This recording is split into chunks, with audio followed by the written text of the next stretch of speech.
Happy Wednesday, everyone. Man, we're just going to keep on doing this thing where every 4 to 5 months, LA is just on fire. It just keeps on happening here. And, I was reflecting because I've been in LA for 11 years. And I thought to myself, has LA always been this crazy? Or is this just something that is happening right now since Trump got elected? And I think it's both because I remember being here during the Black Lives Matter George Floyd riots, and that was scary. But it wasn't happening as frequently as it is now. And I'm not saying that Trump caused it because the LA fires had natural causes, even though it was man made aggravation. But it's pretty wild to be in a city that is constantly in the news because we just have rioting and looting because people are opportunists and taking advantage of every single advantage that entropy offers them. Anyway, I am Kaizen, and I'm here with another live breakdown of the most pressing topics in our democracy. And last time on Monday, I talked about the riots in LA over the ICE raids. And today we're going to be continuing that because there's still a lot to talk about, and I got a lot to get off my chest. Now, before I get into the topic of today, which is where's the violence coming from and who is to blame, I want to talk about political exhaustion because after I've been talking about politics pretty consistently for something like 9 months now, 10 months, something like that. And I hit a point today where I just was like, damn, I'm so exhausted of politics. Like I kind of want politics to just not be in the news right now. I'm tired of the conflicts. I'm tired of the anger. I'm tired of the finger pointing. I'm tired of our leaders not acting like leaders. I'm tired of people constantly getting partisan. I'm tired of black and white thinking. I'm tired of binaries.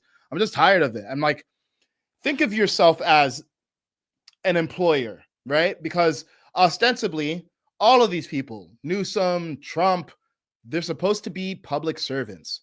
They're supposed to serve you, the public. Imagine you had a servant. Like imagine you were rich and you had a butler and they were the servant, a private servant in your household. And the butler was constantly coming to you with problems, constantly telling you that certain things need to be resolved, constantly bringing you drama. How would you feel about the performance of that servant? That's how I feel about politics in general right now. It's like, why is there always something to talk to me about? Can you guys just go do the service that I've appointed you to do and leave me alone? Can you just do the service that I'm paying my tax money for and do it quietly? And only rarely should you even be talking to me about what's going on. But no, instead, every single day, in fact, multiple times a day, every day, we have something new. And we've entered this strange territory where culture and politics have converged. And politics is now a source of entertainment for us. And although I'm grateful for the opportunity to get to talk about this stuff and starting to make a living off of it, and it's fun, and I feel like it's God's purpose for me, it also is not healthy. A society where we're constantly talking about our government is probably not a healthy functioning society. And I think we're all feeding into it by a degree by giving us constantly our attention and constantly finding reasons to be personally invested in everything that's going on and treating this like it's a sports team. It's like the energy that people would otherwise put toward the Super Bowl or the NBA finals is now being put toward Republicans or Democrats. Guys, that's weird. That's like super weird. When I was growing up, I thought politics was supposed to be this like niche hobby for old people. And now it's this all-consuming obsession for all people. So that's just a bigger observation. Like, I feel like people are so emotionally invested in politics. It becomes like a matter of winning and losing for them, where people become so ego invested in who's right and who's wrong. And it completely obliviates all nuance. And it makes politics this thing that is a blood sport rather than what it's supposed to be, which is a utility that is there to support us all in having the lives that we want to have as citizens. That's all it's supposed to be. So yeah, I honestly, today I was like, I don't even know if I want to hop on stream today. I'm so tired of all of this. I think it's ridiculous. It's embarrassing. I was just on Piers Morgan again this morning, which was super cool. And that appearance should come out, I'm guessing tomorrow, but of course I will post the clips from it when it's live. And one of the gentlemen, I had two co-guests. one of the gentlemen, the moment the floor was open to discussion, started attacking the other guy. And to set the stage here, so imagine it's me, and then there's two candidates who are running for governor of California. One of the candidates is wearing a sheriff outfit because he's a sheriff. The other guy, I'm not sure what his background is. So Piers Morgan asked us a question about the LA riots and the fires and the violence and the stuff that we're actually there to talk about. And the first comment from one of the panelists is about the fact that the sheriff allegedly should not be wearing a sheriff outfit because allegedly, if he's running for office, he's not allowed to wear his sheriff's uniform because it's some sort of conflict of interest. I was like, I don't care. I don't care. This is such a trivial thing. We have bigger things to talk about. Why are we making this about another panelist? And it was super weird because it seemed like he had a bone to pick with the other panelists. Apparently, they knew each other, and I don't know if this guy was using this as like almost like a political campaign slam dunk on his opponent because ostensibly they're running in the same race. Whatever it was, I was like, geez, like if even these two guys that the public doesn't really know about can't get their act together on camera, what's the hope for the rest of us? Like, come on. But credit to the sheriff. I actually think he handled it fairly well. But it's just like, wow, we make things personal before it even gets to policy.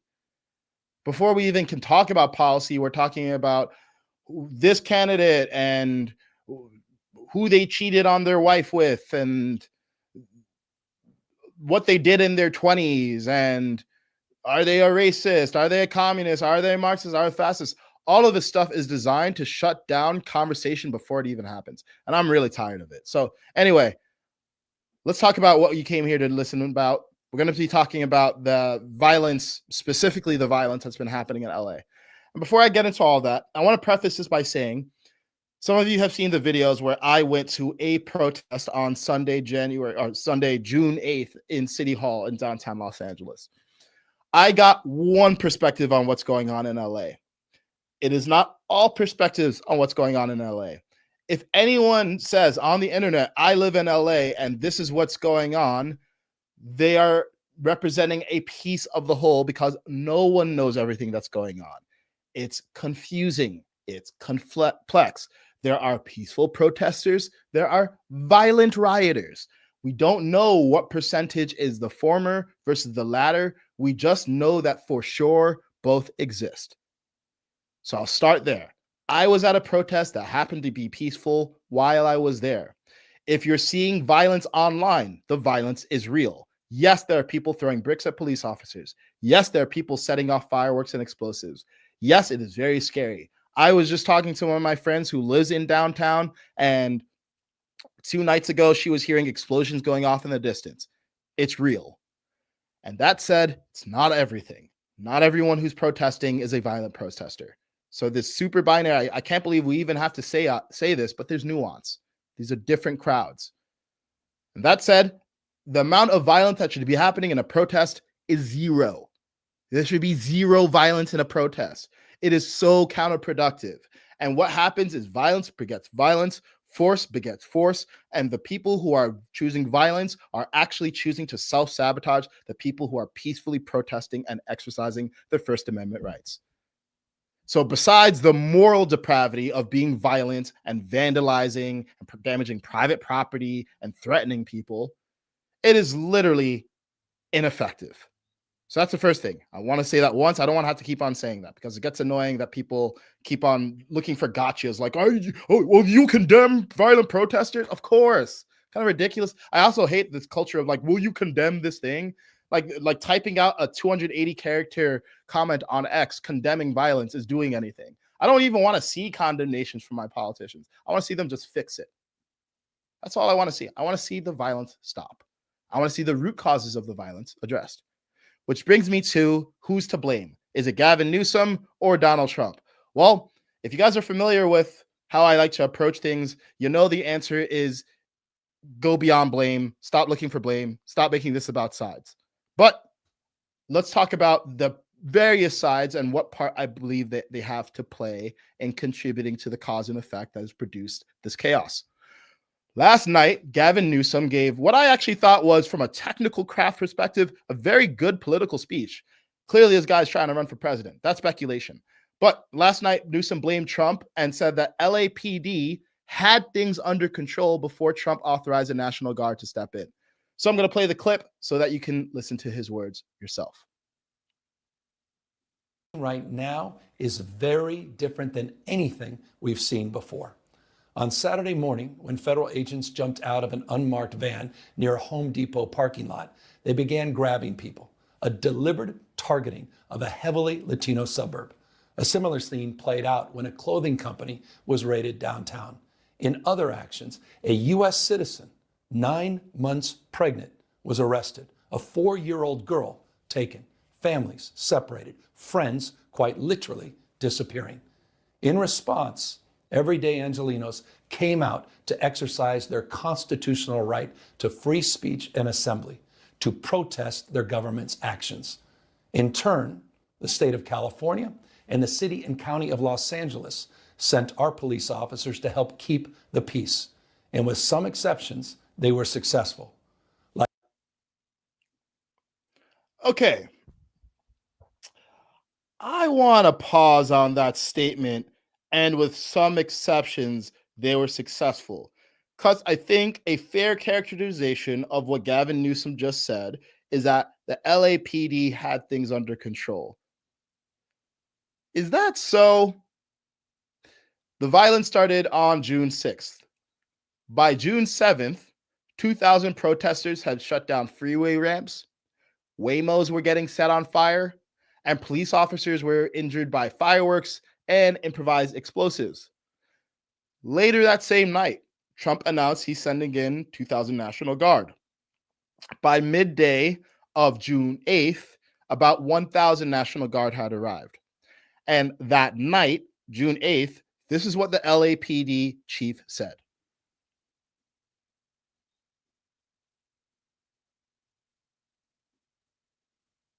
Violence that we're seeing, this violence that I've seen is disgusting. It's escalated now since the beginning of this incident. What we saw the first night was bad. What we've seen subsequent to that is getting increasingly worse and more violent. Tonight we had individuals out there shooting commercial-grade fireworks at our officers. That can kill you. And we have adapted our tactics to be able to have a chance to be able to take these people into custody and to be able to hold them accountable.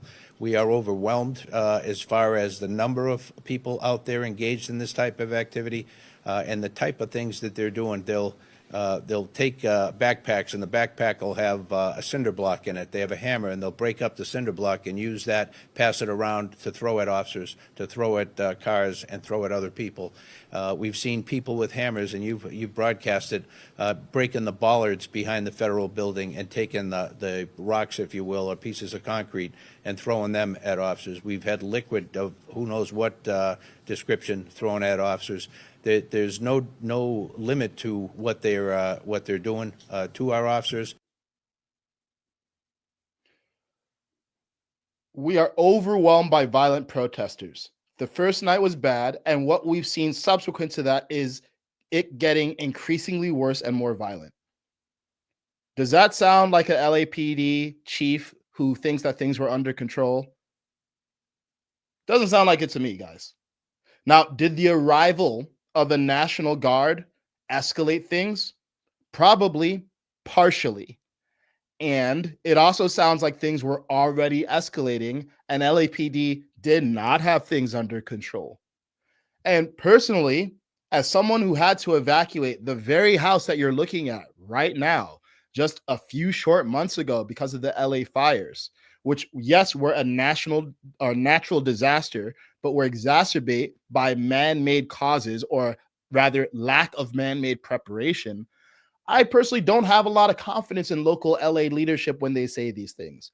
I don't have confidence in Mayor Karen Bass to handle disastrous, out of control situations like the one that we were experiencing. I don't have confidence in Gavin Newsom to get things under control when people are getting violent.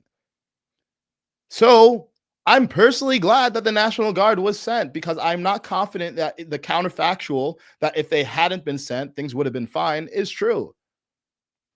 Personal take. Now, is it possible that, I don't know, between June 6th and June 7th, things escalated. And then between June 7th and morning of June 8th, things de-escalated. And then the National Guard arrived on the morning of June 8th, and that escalated things further.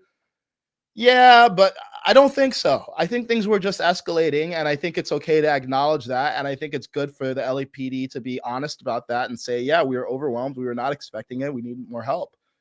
And I don't think that's actually an embarrassment for the LAPD. I think it's a reflection on the culture of LA, where it's actually not even the culture of LA, the culture of liberalism more generally, where there is a penchant for violence on the left right now. And I have my criticisms of the right, which I'll get into for a second. But yeah, there's a culture of large scale violence. There's a culture that views violence as almost a necessity because they feel like they are a resistance movement against oppression. So violence is justified.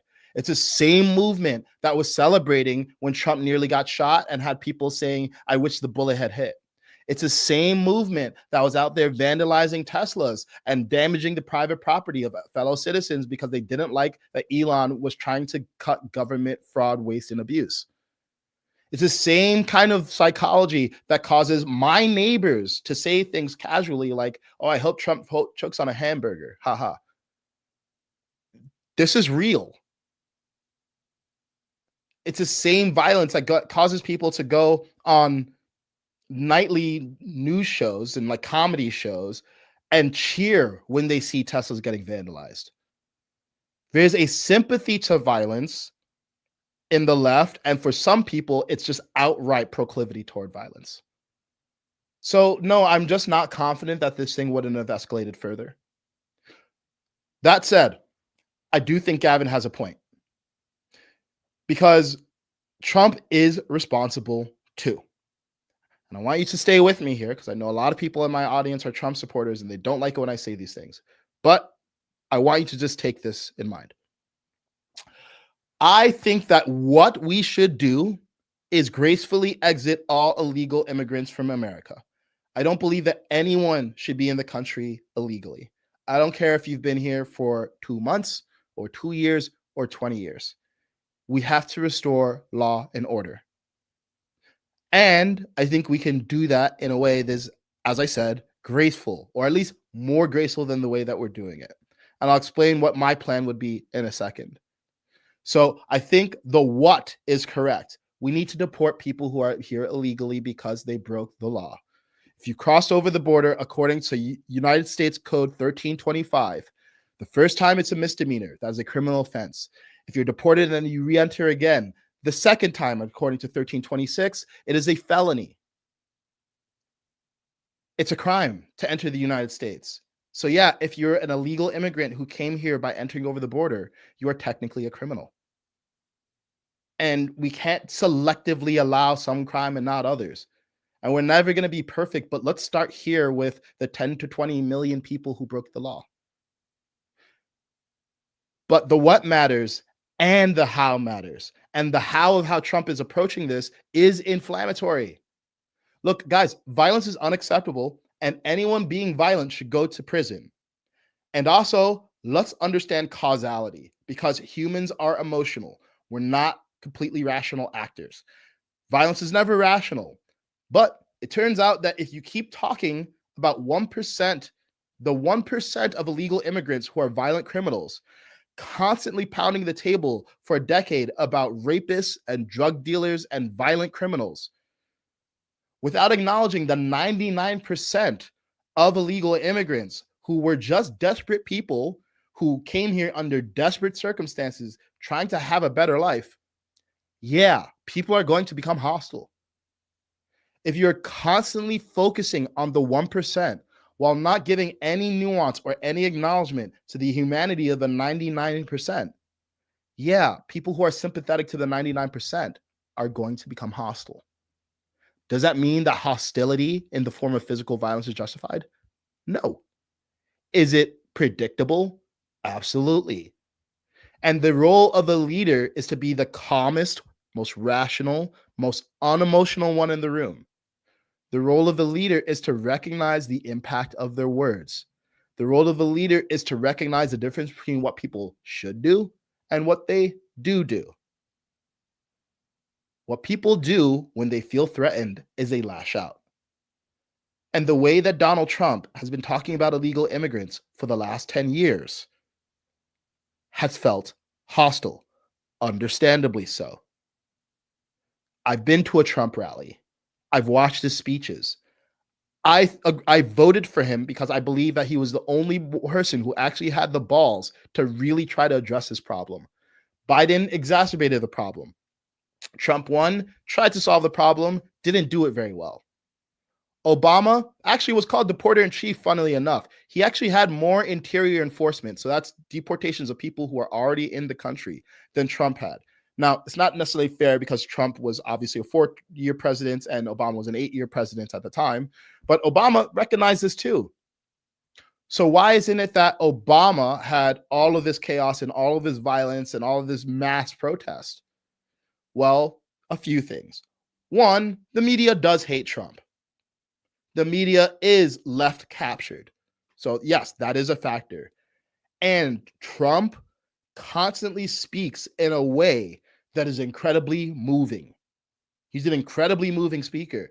And that cuts both ways because you can either move people for a positive action, which is like voting for him or solving the illegal immigration crisis, or a negative action, which is resisting him. He's very polarizing as a person. So the same tool that he wielded to agitate his base and get people up and say, yeah, you know what? We do need to make America great again. Also alienates half the country. And I'm not even going to go litigate the past. I'm not even saying Trump shouldn't have done these things. Maybe that's the way that he needed to comport himself to get elected. And now, guess what? He's the president. He has the House. He has the Senate. He's in his second term. He has the popular vote. He has the electoral vote. He doesn't need to keep doing this. He's creating more resistance than is needed. And it's not just the rhetoric, it's also the actions. Because it also turns out that when you suddenly start snatching people off the street in broad daylight, yeah, people are going to take issue with that. People are going to resist because forceful action creates forceful reactions. I'm not even speaking morally. I'm just talking about physics. We're talking cause and effect. This is very predictable. And some people might believe, yeah, we should just kick these people out. Sure. Okay, riddle me this. You know, all of this chaos has been happening in LA for the last 5 days. You know how many illegal immigrants they actually ended up arresting? 118. All of this commotion, $134 million spent deploying the National Guard and other federal troops to arrest 118 people. And by the way, the raid was not an immigration raid originally. The raid was actually supposed to be a raid to bust up cartel activity in LA. And it sounds like that raid was not well coordinated between the federal and the state government. So it got messy and people were unprepared and all that.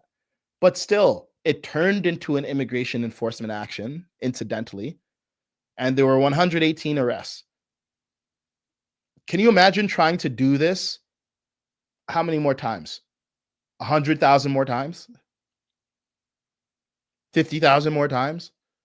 This doesn't scale. It doesn't scale in terms of the amount of political will that it requires.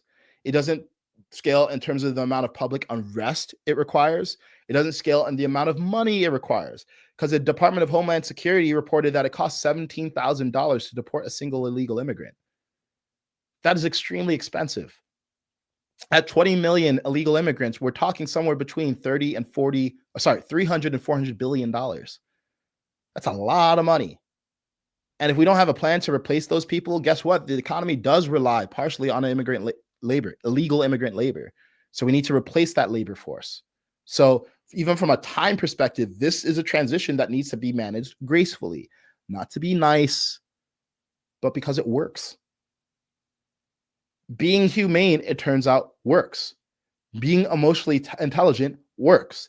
Getting people to do what you want with a carrot works. Just using the stick works up until a point. You need to use carrot and stick. And I'm not saying that we shouldn't do forceful deportations. I'm saying forceful deportations should be a last resort. So here's what I think we should do. And I'm curious in the chat, let me know what you think of this plan.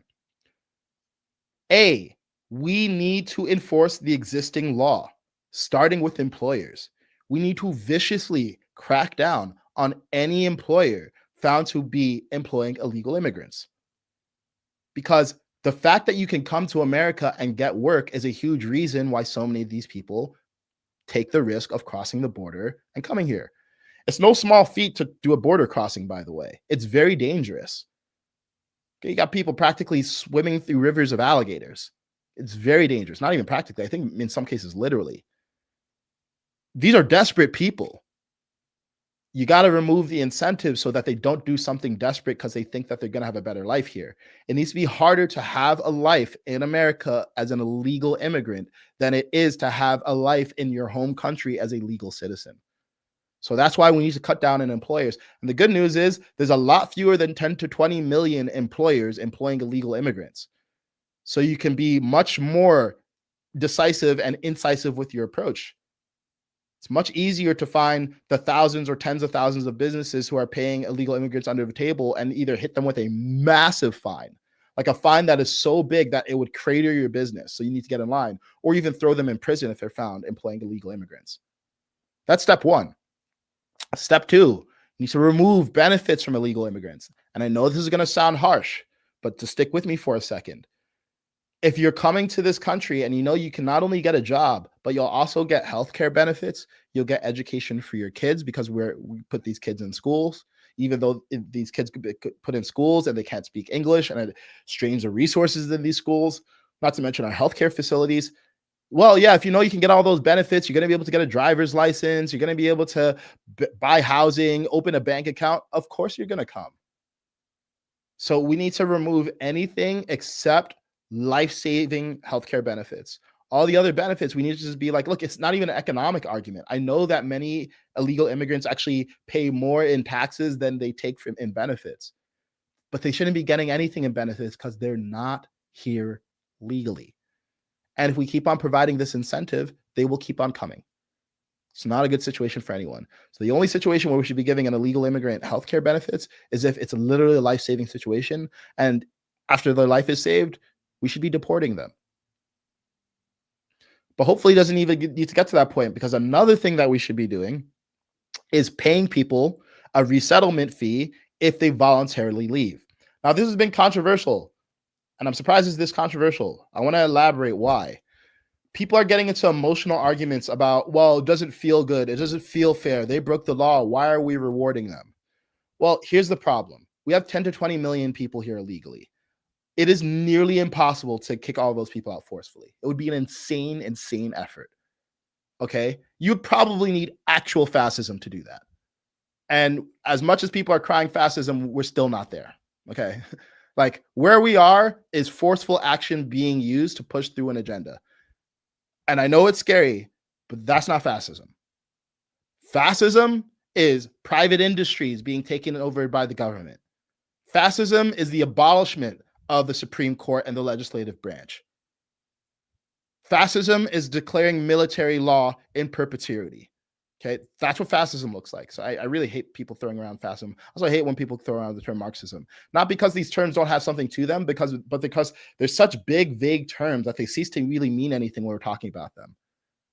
It's like when people say like love. It's like, what does love mean?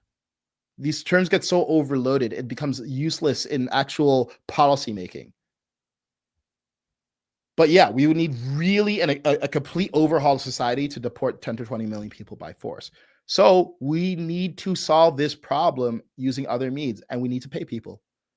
In addition to removing all the incentives to stay, we need to offer an incentive to leave. And this incentive does two things for America. One, it ensures that, hey, if it costs $17,000 to force deport, we can get someone $5,000, $10,000 for them to voluntarily deport and actually save the amount of money that it would have taken.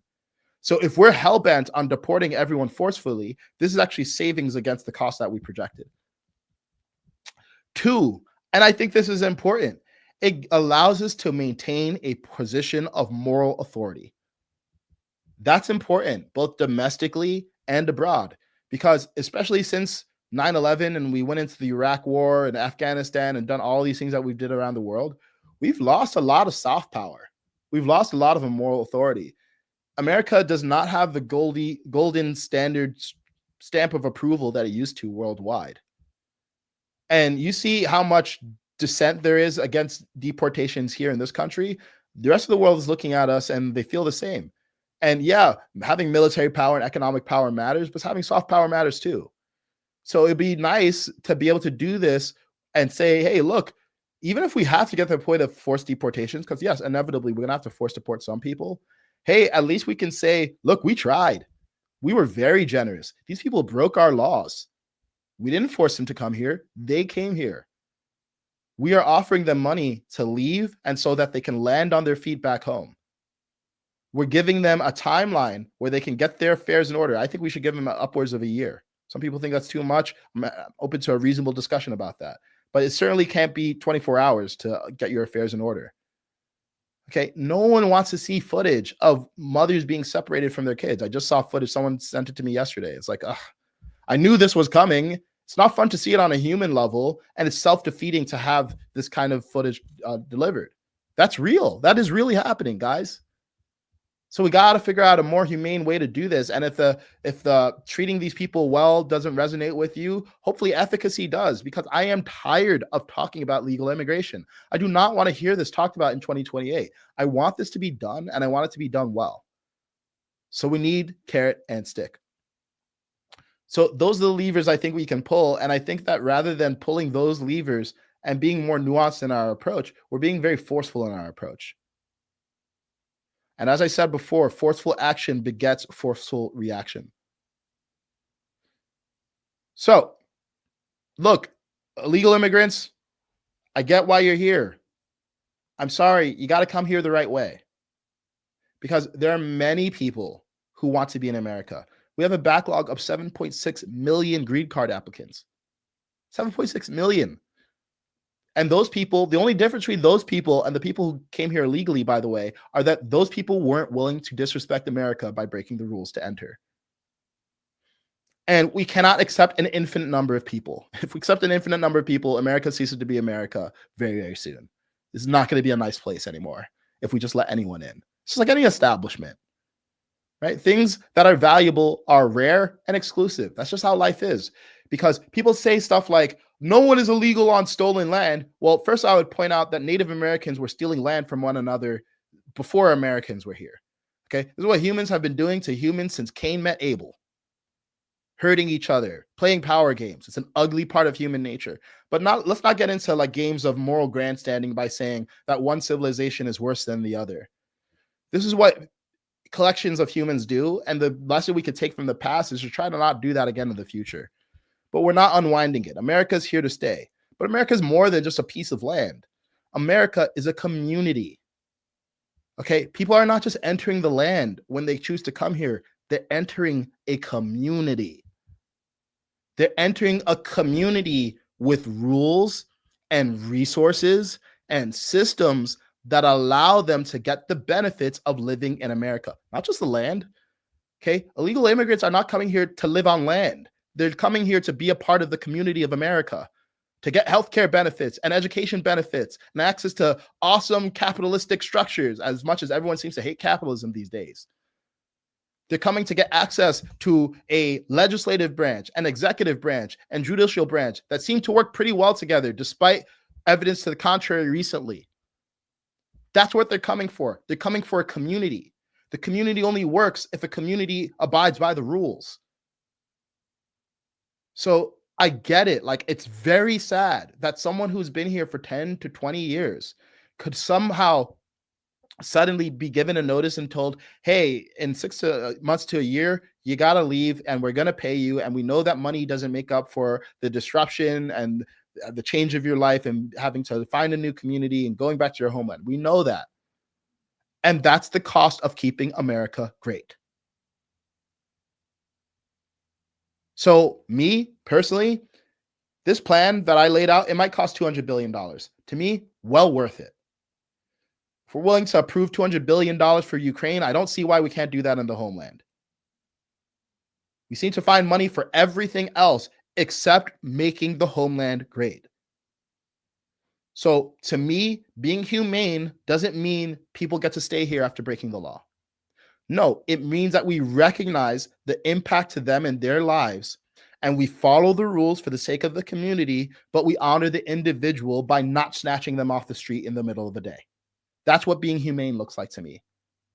Rather than this constant coddling and saying that anything that causes anyone any level of inconvenience is bad. That's ridiculous. And I think that's the sin of the left. They don't seem to honor rules. Like they're so focused on the person in front of them, they miss the bigger picture. And I think the flaw oftentimes on the right is they focus on the bigger picture, but they ignore the individual. There needs to be a balance of both. So all these benefits that illegal immigrants are getting when they come to America, like healthcare benefits and education benefits, yeah, those are things I want every human to get. And they should get it from the country that they are a citizen of, not the country that they broke into. So this mess has two ingredients, okay? The first is how Democrats like Gavin Newsom maintain sanctuary state policies to make entering America illegally attractive and leaving the border open to make it easy. If you make being in America illegally attractive and easy, what's going to happen? And I see people just sidestepping this. I want actually people just say what you believe with your chest. I want Trump to say, look, I know I've been emphasizing violent criminals. Look, I'm going to be straight up. It's not about violent criminals. 99% of illegal immigrants are not violent criminals. All of them broke the law and all of them need to go. Say it with your chest, because I actually see him avoiding that. I see during the campaign, it's like they were always emphasizing violent criminals. What about the other 99%? Just be honest. You don't think they should be here. I agree. I don't think that people who are breaking the law be here should be here either. Let's just say that. Let's just be honest. I think the Democrats need to be honest. What's going on here? Do you not believe in borders? Do you think breaking the law is okay just as long as you've been breaking the law long enough? Like, what's going on? I don't actually even know what the view is. I know some people believe in open borders. I don't think the average moderate Democrat believes in that. I think the majority of people want a border. But if you're just going to say, hey, look, they broke the law, but it's just too much effort or it's not that big a deal, say it with your chest so we know exactly where you're coming from. Because people are being vitriolic toward one another while not actually being completely transparent about what they actually believe. And honesty is a foundation of unity. We don't all have to agree, but at least we can be united in the fact that we're being honest in our pursuit of creating the America that we want to live in. And we can collectively imagine what that is. So yeah, I don't know what the Democrats are doing. I don't understand. I think it's a combination of, as they say, suicidal empathy, like focusing too much on the individual disruption for the individual versus the collective well-being of the whole. I think it's some radicals.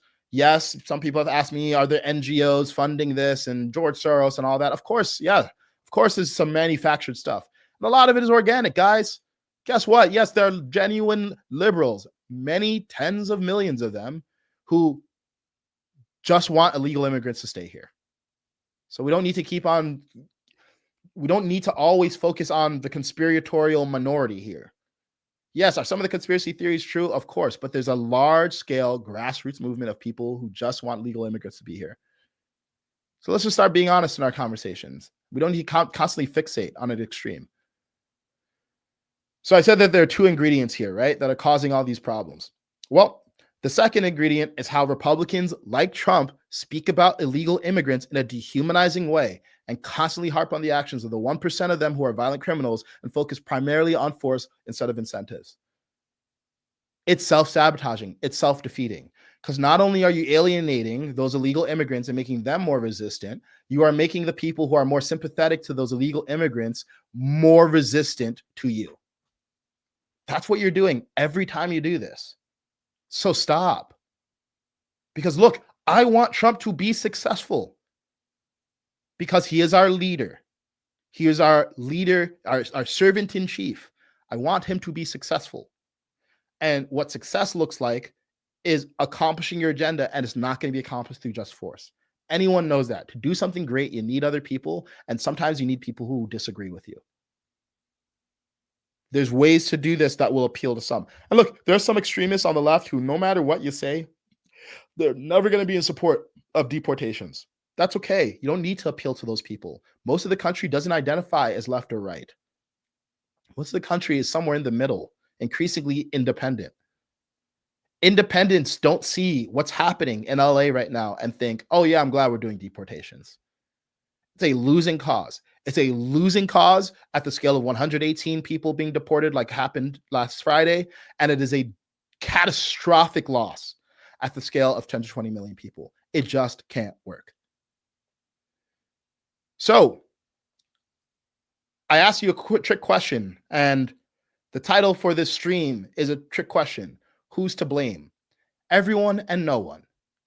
Go beyond sides. Get beyond blame. I don't care. I just want solutions.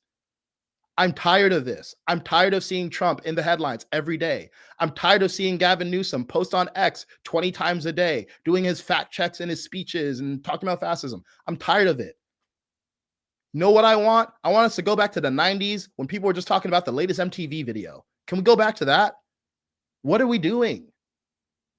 Stop giving negative energy to negative antics and childishness in our leaders in politics. It's ridiculous. Let's focus on solutions. Let's stop giving people a pass because they're on our side. There's no side but one, and that's the side of the American people, period. So that's the answer to the question. And at the end of the day, guys, we have one goal in common, which is that every single human being cares about living a life that feels good to them. There's always some shared interest. And what works against all of our interests is living in a country where we view someone who disagrees with us as evil. So let's stop that. Yeah. Yeah, great. Thanks, Kaizen. You solved it. All right, let's check the chat. I'm not sure what you guys have been saying, but hopefully you guys like that. Just need to get that off my chest because I'm tired, guys. I'm like physically tired. It's like every time I look at my phone these days, it's like this is the most I've ever seen my phone blowing up. Just like constant people DMing me their thoughts, and you know, some of this positive, some of this negative. Some people saying this is great, I love it. Some people are saying you're an idiot. It's like whatever it is, it's just like overwhelming. I'm like, my God, this is consuming so much energy and attention. We all have this one life. We're all gonna die one day, guys. Do we really want to spend our whole life talking about politics? Come on. No more. No mas. All right. So I'm going to go through the comments here. And this is the way I'm going to do it. I go through the comments on the stream because this is live. This ain't a recording. I look through the comment section. I see who's saying smart things in an emotionally intelligent way. If you type in all caps, I'm just going to ignore you. Okay. All caps is for children throwing temper tantrums. We're all grown adults. Unless you're a kid watching me, in which case that would be interesting. I'm going to ignore anyone who's personally hostile toward me. And why? Because I don't like it. It's not nice to be called names. No one likes it. You don't like it. So why do you do it to other people? Again, it's just being ineffective. And I just don't want to promote you. So find a better way to talk to other people. That's how we get to the solutions. Even if you don't like what I'm saying, even if you completely disagree, even if you think it's stupid, there's always a way to speak that's actually focused on advancing dialogue rather than just getting your egoic hit from talking to the guy on stream. So if that's what you're doing, grow up, because I'm just going to ignore you. I'm not going to ignore you because it's personal. Like if you come back with a calm, lucid view, I'm happy to read it out. But we got to change how we talk to each other. Even in the chat, it's like we talk to each other in a way that we would hopefully never talk to each other in person. And then we complain, why are politicians doing it? Well, because we do it. We are the culture. So every word that comes out of our mouth, every letter that comes from our fingertips when we're typing, it all is reinforcing the culture that we want or reinforcing the culture that we hate. So that's how I treat my chat sections. Anyway, let's go. Dana says, or is it Donna? I just wish all the fighting would stop and everyone get along. I agree. Big Papa C says facts. Uncle Dave says, agreed, rhetoric needs to be toned down. Yeah.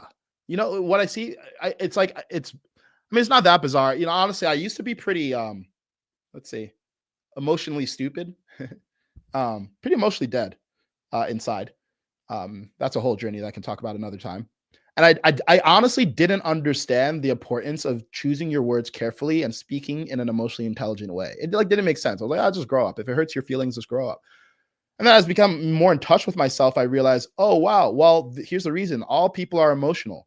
Some people are unaware of their emotions. They don't even recognize when they're mad and they're triggered, but all humans are emotional. And that's not a bad thing. Everything that you want in life is because of an emotion. Why do you want to be in a relationship? Because you think it'll feel good to be loved. Why do you want money? Because you think it'll feel good to feel safe. Why do you want to be famous? Because you think it'll feel good to get recognized. So if we recognize that people are emotional, doesn't it make sense to account for people's emotions while we speak? Doesn't mean you need to be coddling, and we never should varnish the truth or hide the truth, but we should speak in a way that actually is effective, recognizing that, yeah, you need carrot and stick. You need to incentivize people to do what you want, and you're disincentivizing people when you're hostile. So yeah, we just don't need all this nasty, the nasty ways that people are speaking to each other, and the rhetoric is just ridiculous at this point. Make America communicate again. Maca. I like that. I take that supplement sometimes, actually, Maca. Agreed. Also, RFK Jr. had a great plan for this when he was running for president. Oh, I did not know that, D-Pod. I actually didn't know that. It's like I forget that RFK, yeah, he had a whole presidential platform. So, of course, he had a plan for legal immigration. Be interested if you know what it is. Someone could share it with me. And one of the things I like about RFK is I've never heard him be hostile, ever.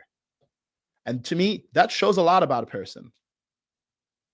Even when Bernie Sanders and Elizabeth Warren and all these other people were grilling him on the stand, he never made things needlessly personal. He did talk about some things that, like Bernie Sanders and Elizabeth Warren taking pharma donations. Yeah, that's about as personal as he got. And I think that's fair game.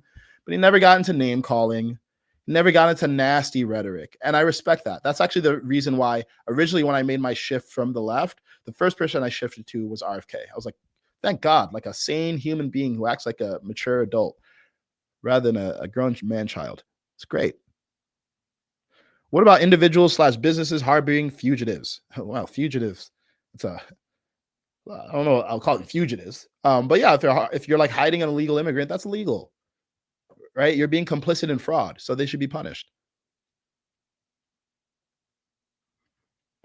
Dumbest person in the room. You're disproving your name. You're not the dumbest person in the room. These are smart comments. Tired of the back and forth gotcha memes and no one holding their elected officials accountable. Yeah.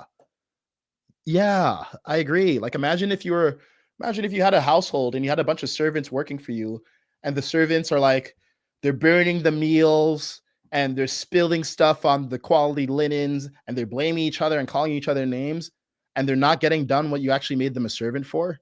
How long would you tolerate that? Why do we tolerate it in our leaders? It's ridiculous. Enough. IQ versus EQ. It's IQ and EQ. We can do both. One does not need to come at the expense of the other. Ever.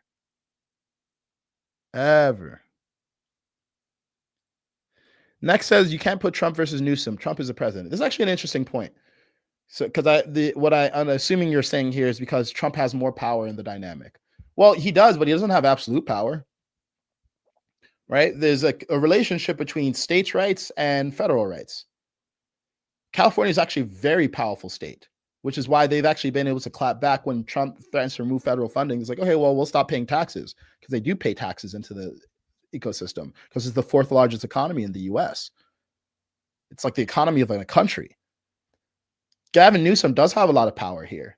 He could choose to stop incentivizing illegal immigrants to come into California. He could choose to stop treating California like a sanctuary state. And he can remove the need for forceful action by removing incentives. So there's absolutely things that they can both do. So no, it's not as simple as one person is more powerful to all the responsibility. It's never that case. In fact, I think this is one thing that the leftist ideology gets wrong. It always says the little guy is completely in the right and the big guy is completely in the wrong. No, that's ridiculous. Okay. Yes, in this case, the illegal immigrants are the little guys, but they did something wrong, which is entering the country illegally. And they did something wrong when other people in the same position chose to not do the same thing. So just because someone has less power in the dynamic doesn't mean they have no responsibility. But provocative, thought-provoking comments. So thank you. Next. Scary Max says, I'm so glad Piers is having you again. People need to hear your perspective on things, and you're a role model of calm and controlled discussion. Thank you. Yeah, I'm really happy with my appearance on Piers, this one. So Hope you get to watch it. Does anyone watching put any credence in the NGO maleficence? Yes, I do. But I think it gets overblown online. But I have no way to verify. A lot of this stuff is just so hard to. That's a problem, right? With secretive action, it's very hard to prove and it's very hard to disprove because, of course, it's secretive. So it's a lot of trying to like connect dots, and cognitive biases and logical fallacies run rampant. And that's why conspiracy theorist gets thrown around as a pejorative, because a lot of the time people come to really wacky places. But oftentimes, for instance, the Wuhan lab being the source of the COVID lab leak was true. So yeah, there's some partial truth there, but again, don't discount how much of this is just organic resistance to deportations.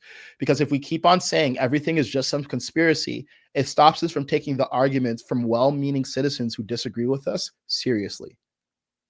It's just like when people say, well, everyone in MAGA is just evil and racist and hates brown people. That's conspiratorial thinking. It's not helpful, and it stops them from listening to the right.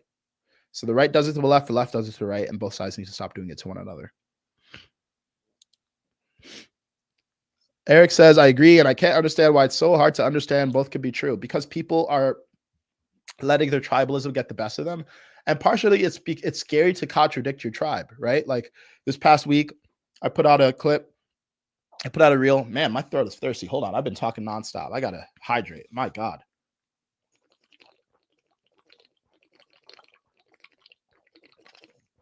Oh, fantastic. Yeah, people, everyone is subject to groupthink, right? Because think of it. We all have a primal need to belong. Why do we have a primal need to belong? Well, in primitive hunter-gatherer times, if you didn't belong to the tribe, you would have to survive alone. And your chance of surviving alone, very low. Now, in modernity, you're not worried about starving or a saber-toothed tiger or a neighboring tribe just killing you if you're out alone in the jungle. I mean, maybe in a few like really bad off third world countries. But even then, I mean, I think the majority of the world, the biggest malnutrition issue is now obesity. It's not even starvation. So we all have a primal need to belong. It's evolutionarily coded and selected for. So groupthink is normal because we want to cohere with the group. But it starts to break down when we have these large-scale discussions where no individual is actually in danger of dying if they disagree with the group, but people are keeping alignment with the group as life and death, and they're not thinking for themselves. So a lot of it is emotional. It takes a lot to override that emotional impulse. And that's doing the inner work on yourself. That's learning to emancipate yourself from the chains of groupthink. It's hard. It's really hard. It's scary. Like every time I put out a reel, most of my audience is Trump, at least not outright Trump supporting, not Trump hating. And yeah, it's hard for me to put out something that's critical of Trump because I'm a human being. And also it has financial implications. I could lose followers. People could decide they unfollow me. That's what happened over the last reel. And I'm trying to aim for the long term, right? And I'm trusting that if I'm just truthful, I'm truthful consistently, maybe I'll lose some people in the short term, but I'll gain people in the long term, or at least I'll have a more solid core of people who actually trust me because they know I say what I think, not just what will get me views. Because trust me, it'll be very easy for me to just be the black MAGA guy who says, go Trump every single time he does something. Very, very easy. And I don't want to do that for me personally. It wouldn't set well with me. And I don't think I would build the kind of following that I would want, like a quality following of people who are actually here for principles. So that's why it's difficult. And I don't blame people, and we can all have compassion for ourselves because it's scary to go against the group. But that's what we're thinking for ourselves requires. And we need to stop tolerating misbehavior from either side. I think everyone would like action. I agree.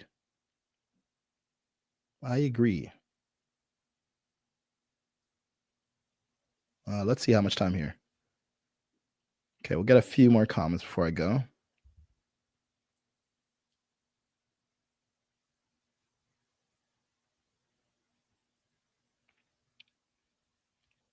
Crystal Park says it is only a big deal because the media covers it like they do and people cause the escalations they take. You have to take that into account. You may have mentioned the side where the media and the Dems perpetuate that narrative, but I just got here. Yeah, I did say, for instance, like, why is it that Obama, who did more deportations than Trump, didn't get as much negative coverage? It's because the media is mostly left-leaning. That's partially why. But it's also because Obama did not speak about illegal immigrants the way that Trump does. Trump, for the last 10 years, has been emphasizing violent criminals, rapists, drug dealers, serial killers. That's 1% of the illegal immigrant population. He's been talking about 1% of the illegal immigration population. And not a single time have I heard him acknowledging, hey, and the other 99% of you, you also have to leave. But we recognize you're not violent criminals. You're just people who are desperate to have a better life. And you broke the rules getting here. So we're not going to treat you like you're subhuman, but we are going to treat you like you're accountable for your mistakes. So I'm sorry, you have to leave. That's all it would take. But what happens when you focus on the 1%, the 99% students starts to believe that either you think that they're all violent criminals or you don't care about them. So that's the situation that Trump has contributed to. So it's not as simple as, oh, it's just the media distorting everything. No, Trump could choose more emotional intelligence in his speech. And I know he's capable of it. I know he's capable of statesman-like behavior, and I'd like to see it. And I know he's capable of statesman-like behavior because he just did it with Elon. Right? You guys remember, this feels like forever ago already. They had this whole blow up. And then Trump, the most recent interview I heard with him about Elon was actually de-escalating and acknowledging Elon's contributions and not inflaming things more. So he knows how to do it. So I'm not willing to say that it's just the fault of the media or the Dems. We need to stop doing that. Always, here's a good, just critical thinking tool. Always try to make the counter argument against your position.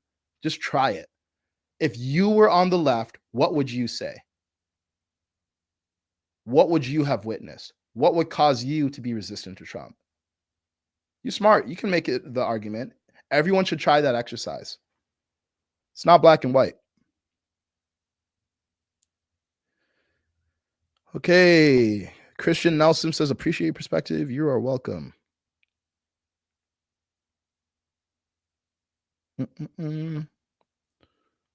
Lots of comments today.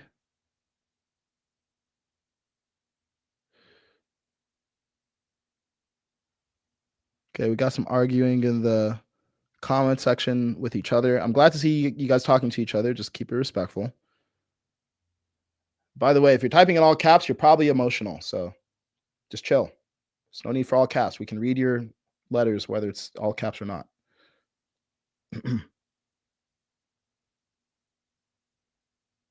And yeah, people say stuff like, okay, there's one person saying like, grow up in response to hostility. No, well, grown-ups aren't hostile to one another. It's always so weird when people are like, oh, just like grow up, like don't let it hurt your feelings. Yeah, well, grown people don't hurt each other's feelings unnecessarily. Like, yes, being mature means being responsible for your feelings. It also means being responsible for the influences you put out in the world. So again, I want all of you. I'm not even tracking the argument. I don't know who's right or wrong logically. It's hard for me to track what people are saying in the chat. But look at how you're engaging. It's like, hey, am I communicating in a way that is escalating emotion here or de-escalating and helping us actually advance? If you're just arguing for having ego battle with some stranger somewhere in the world that you're never going to meet, it is a waste of time. If you're engaging because you actually want to enrich your own understanding of the world and maybe enrich other people's, then you have a different strategy for how you talk to one another. Okay, guys. This has been fun. Man, YouTube is popping today. There's a lot of you talking on YouTube. Shout out to YouTube, guys. Okay. Bad Gurdon says, I appreciate your fairness regarding this issue. You're welcome. Thank you for acknowledging that. It makes it feel like I'm not just speaking into the void. There's people out there who they're not interested in cults of personality and sports teams and politics. They're just interested in results. So thank you for sticking with me. I am going to do a little plug here at the end for two things. One, if you like how I think, you should join my mailing list. I'm going to type a link to it in the chat. On the mailing list, I post a digest of my press appearances and long-form content, so you can catch up on that and help clarify your own thinking on some of the most pressing issues of the day. So the link, which I'm going to post right here, although it doesn't show up on all platforms because I'm streaming to Facebook, Instagram, YouTube, and X right now. So that's kaizen.substack.com. There you can go join my mailing list. And it gives you a few options. Like you can either become a paid subscriber. You don't need to do that at all. You can just become a free subscriber and you get my newsletter. And then the second thing, a plug for my coaching services. So if you like the way that I talk, if you like the way that I think, if you like the way that I emote, and you want to be more courageous or more clear in your own thinking in your life, especially if you're a leader of a business or an entrepreneur who's doing something that is very purpose driven and you want support getting to the next level, reach out to me because I am a really good life coach and I'm only going to be life coaching for the next 5-ish months as I transition fully into my thought leadership. So you can go to my website, which is kaizenisiadu.com. And there you can learn more about my mentorship services. All right, guys, that was a lot. I hope you got something out of it. Until next time, look, it doesn't just matter what we say, it matters how we say it. And if we can nail the what and the how, then we can really have an America that we all enjoy living in. So love each other, be decent to one another, challenge your own thoughts, think for yourself. I will see you Friday at 1 p.m. Pacific for Nuanced Live. Bye-bye.